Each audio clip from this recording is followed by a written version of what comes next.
वर्ष 1945 5 दिसंबर को दोपहर 10:02 पर अमेरिकी नौसेना के 5 टारपीडो बमवर्षक विमान फ्लोरिडा से उड़ान भरी। इस मिशन को फ्लाइट 19 नाम दिया गया था। यह 3 घंटे का नियमित प्रशिक्षण मिशन था। कुछ खास नहीं था, वे बस अपने नियमित प्रशिक्षण मिशन का संचालन करने के लिए उड़ान भर रहे थे। फ्लाइट में थे 14 क्रू मेंबर्स उनके उड़ान नेता के नेतृत्व में, उसमें एक अत्यधिक अनुभवी पायलट और युद्ध के दिग्गज थे। इन पांचों विमानों ने फ्लोरिडा से पूर्व की ओर उड़ान भरी थी। सब कुछ सामान्य था, मौसम साफ था, लेकिन उड़ान भरने के लगभग 2 घंटे बाद उनके स्क्वाड्रन लीडर ने बताया कि उनके कंपास में अचानक समस्याएं आ गईं। उनके कंपास ने काम करना बंद कर दिया। वे अपना बैकअप कंपास निकालते हैं, लेकिन बैकअप कंपास भी विफल रहा। वे अपनी वास्तविक स्थिति का निर्धारण नहीं कर सकते। वे दूसरे विमानों के पायलटों से पूछते हैं, लेकिन उनके उपकरण भी खराब थे। Lieutenant Charles Carroll Taylor squadron leader थे। कंपास टूट जाने के बाद रेडियो प्रसारण पर पूरी तरह भ्रमित करने वाले संदेश भेजे गए। मौसम बिगड़ने लगता है। शाम 4:56 बजे टेलर का मानना है कि उनके विमान मैक्सिको की खाड़ी के ऊपर उड़ रहे थे और यह कि उन्हें फ्लोरिडा वापस जाने के लिए पूर्व की ओर उड़ान भरने की जरूरत थी। इसलिए उसने बाकी विमानों को पूर्व की ओर उड़ने का आदेश दिया। लेकिन क्रू के कुछ सदस्यों को लगा कि वे पहले से ही फ्लोरिडा के पूर्व में उड़ान भर रहे थे और यह कि उन्हें अब पश्चिम की ओर उड़ने की जरूरत है।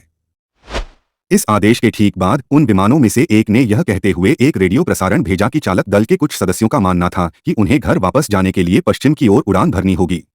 लेकिन मौसम लगातार बिगड़ता रहा। जल्द ही सूर्यास्त होता है और फिर रात का अंधेरा। इस बिंदु पर यह माना जाता है कि विमान वास्तव में फ्लोरिडा से 370 किलोमीटर पूर्व में थे। शाम 7:04 बजे हमें टेलर से आखिरी रेडियो प्रसारण मिलता है। इसके बाद सभी पांचों विमान हमेशा के लिए खो जाते हैं। आज तक हमें इन विमानों के बारे में कोई जानकारी नहीं है। वे कहां हैं? उन्हें क्या हुआ? फ्लाइट 19 के लापता होने के बाद खोज और बचाव मेरिनर विमान ने 13 लोगों के दल के साथ उड़ान भरी। वे फ्लाइट 19 को खोजने के मिशन पर थे, लेकिन उनकी तलाश करते करते वे भी गायब हो जाते हैं। पहले फ्लाइट 19 के 14 लोग गायब हुए और फिर मेरिनर खोज और बचाव विमान के 13 लोग। इसके बाद कई दिनों तक बड़े पैमाने पर हवाई और समुद्री तलाशी अभियान चलाया गया। इन दोनों उड़ानों की तलाश के लिए उस समय के सबसे बड़े खोज अभियानों में से एक था, लेकिन उनका कुछ पता नहीं चल सका। न तो उन्हें किसी व्यक्ति का शव मिला और न ही विमान का कोई हिस्सा। सब कुछ गायब हो गया था। दिलचस्प बात यह है कि जिस क्षेत्र में दोनों विमान गायब हुए थे, आज उस क्षेत्र को बरमूडा ट्रायंगल के नाम से जानते हैं। वहां 100 से अधिक विमान और जहाज गायब हो गए हैं। वे फिर कभी नहीं मिले। यह क्षेत्र संयुक्त राज्य अमेरिका में फ्लोरिडा, प्यूर्टो रिको और उत्तर में बरमूडा देश के बीच स्थित है। यह इस तरह एक त्रिकोणीय क्षेत्र बनाता है। कुल मिलाकर यह क्षेत्र 5 लाख वर्ग मील से अधिक में फैला है। बरमूडा ट्रायंगल के किस्से 500 साल से भी पुराने हैं।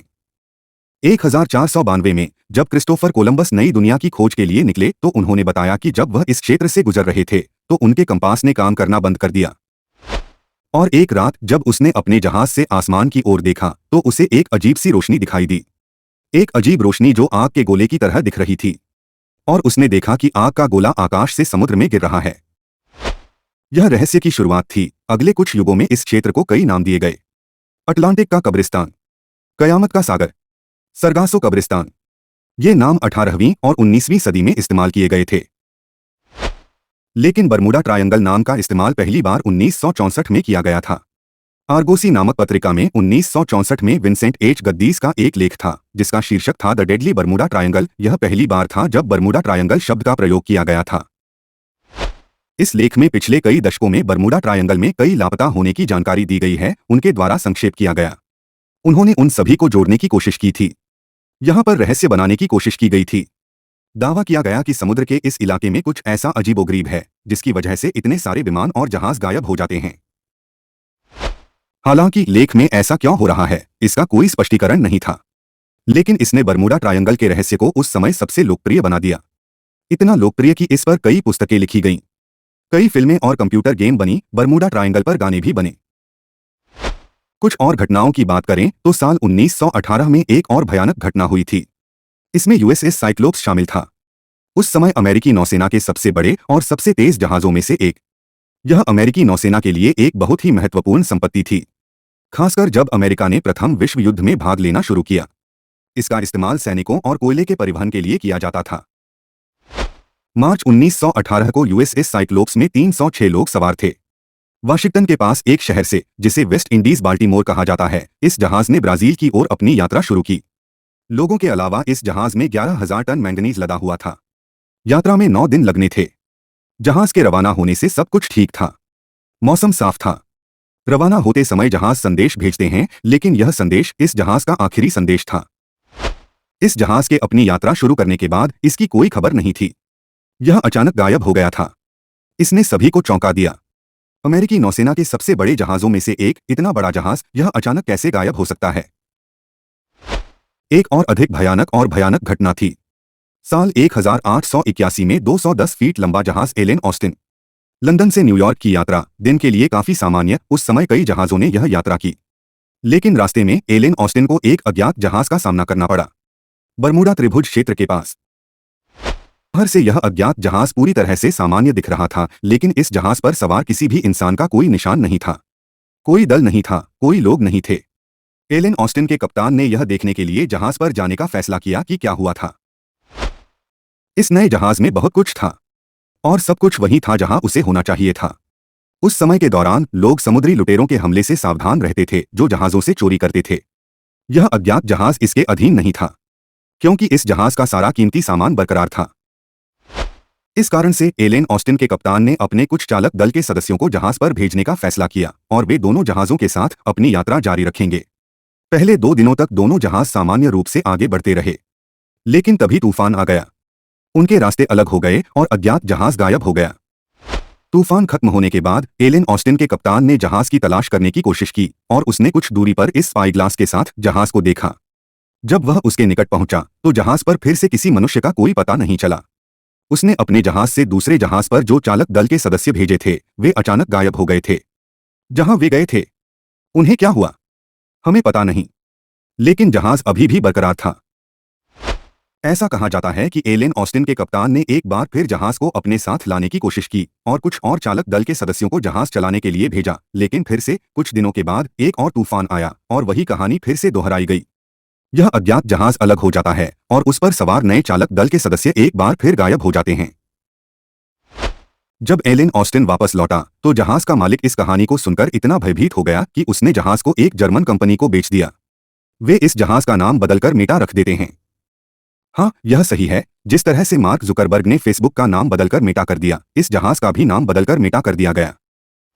यह एक पेचीदा और पौराणिक कहानी नहीं है, लेकिन दुर्भाग्य से दोस्तों, शायद यह घटना सिर्फ एक कहानी है। चूंकि यह घटना इतनी पुरानी है, इसलिए इसकी ठीक से पुष्टि करना संभव नहीं है। और जो कहानियां ऐतिहासिक रूप से बहुत लोकप्रिय हैं, जो पीढ़ी दर पीढ़ी चली आ रही हैं, लेकिन वे ठीक से सत्यापित नहीं की जा सकती हैं। कई तर्कसंगत विचारकों का मानना है कि बरमूडा त्रिभुज ऐसी ही एक किंवदंती है। बरमूडा त्रिभुज की घटनाओं के पीछे क्या है? इसके लिए कई सिद्धांत हैं। कुछ लोग एलियंस को दोष देते हैं कि एलियंस आए थे और उन्होंने विमान और जहाजों का अपहरण कर लिया था और उन्हें अपने साथ ले गए थे। कुछ लोगों का मानना है कि समुद्र के नीचे एक विशालकाय समुद्री राक्षस है जो गायब होने के पीछे है। कुछ लोगों का दावा है कि समुद्र का यह इलाका अजीबोगरीब है और यहाँ हवाई जहाज और जहाज डूब जाते हैं। ये सिद्धांत वास्तव में विचित्र हैं। तो आइए उन सिद्धांतों पर ध्यान दें जो थोड़ा अधिक वैज्ञानिक लगते हैं। स्पष्टीकरण में से एक चुंबकत्व पर आधारित है। दोस्तों, बात यह है, पृथ्वी का उत्तरी ध्रुव और चुंबकीय उत्तरी ध्रुव दो अलग बिंदु हैं। तो जब आप कंपास पर उत्तर की ओर देखते हैं, कंपास चुंबकीय उत्तरी ध्रुव की ओर इशारा कर रहा है, लेकिन असली उत्तरी ध्रुव कहीं पास है। इसे भौगोलिक उत्तरी ध्रुव के रूप में जाना जाता है। आप इसे इस फोटो में देख सकते हैं। चुंबकीय और भौगोलिक उत्तरी ध्रुवों के बीच अंतर। आमतौर पर जब लोग कंपास का उपयोग करते हैं, जैसा सदियों से होता आ रहा है, वे इसे ध्यान में रखते हैं। लेकिन पृथ्वी पर कुछ क्षेत्र ऐसे हैं, यदि आप इन क्षेत्रों में कंपास का उपयोग करते हैं, आपको चुंबकीय और भौगोलिक उत्तरी ध्रुव एक ही स्थान पर मिलेंगे। जिन स्थानों पर ऐसा होता है, कहलाते हैं एगोनिक लाइंस। ये एगोनिक लाइंस समय के साथ बदलती रहती हैं, लेकिन पिछले 200 से 300 सालों से शून्य ए रेखा बरमूडा त्रिभुज के आसपास या उसके क्षेत्र में रही है। यह मूल रूप से भ्रम पैदा कर सकता है। इस क्षेत्र की अगली विचित्र बात यह है कि बरमूडा त्रिभुज में क्षेत्र काफी उथला है। जब आप इसे उपग्रह मानचित्र पर देखते हैं, आप देखेंगे कि बहामास, कैरेबियन द्वीप समूह वे चारों ओर फिरोजा रंग से घिरे हुए हैं। समुद्र में यह क्षेत्र काफी दूर तक फैला हुआ है, उथले पानी के साथ। आप इसके चारों ओर गहरे समुद्र को देख सकते हैं, गहरे नीले रंग में दर्शाया गया है। और जब एक उपग्रह के माध्यम से देखा जाता है तो यह क्षेत्र अलग दिखाई देता है।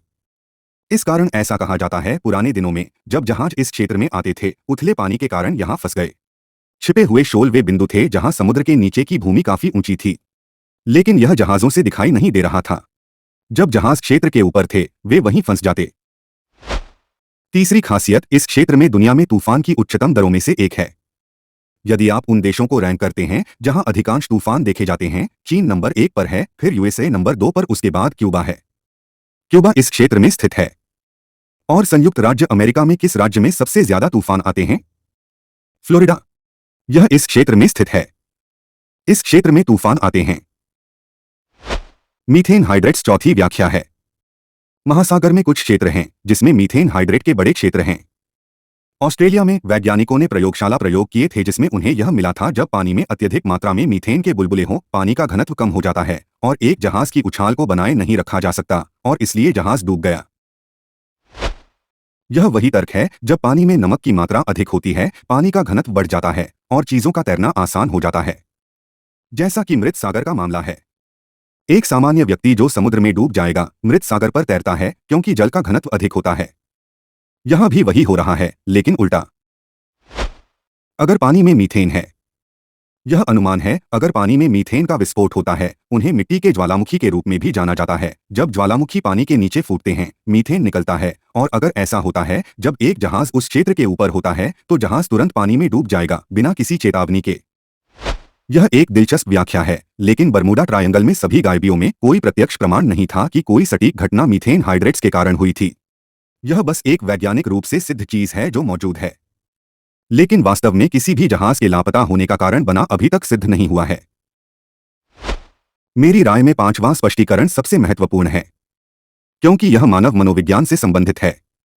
यह के रूप में जाना जाता है बादरमेनहोफ प्रभाव या फ्रीक्वेंसी इल्यूजन। बादरमेनहोफ प्रभाव या आवृत्ति भ्रम एक मनोवैज्ञानिक प्रभाव है। इसमें कहा गया है कि जब हम चीजों को और अधिक नोटिस करना शुरू करते हैं, तब हम उन्हें अपने आसपास अधिक बार खोजने लगते हैं। याद है जब आपके परिवार में किसी ने नई कार खरीदी थी? आपको मिली कार का मॉडल खरीदने के बाद आपने गौर किया होगा कि अगले कुछ दिनों या महीनों में जब भी आप सड़क पर थे, आपने उस कार के मॉडल पर ध्यान देना शुरू कर दिया जिसे आपने अधिक से अधिक खरीदा था। आपने सड़क पर एक ही मॉडल देखा होगा। आपको यह भी लग सकता है कि आपके द्वारा मॉडल को खरीदने के बाद और लोगों ने उसे खरीद लिया।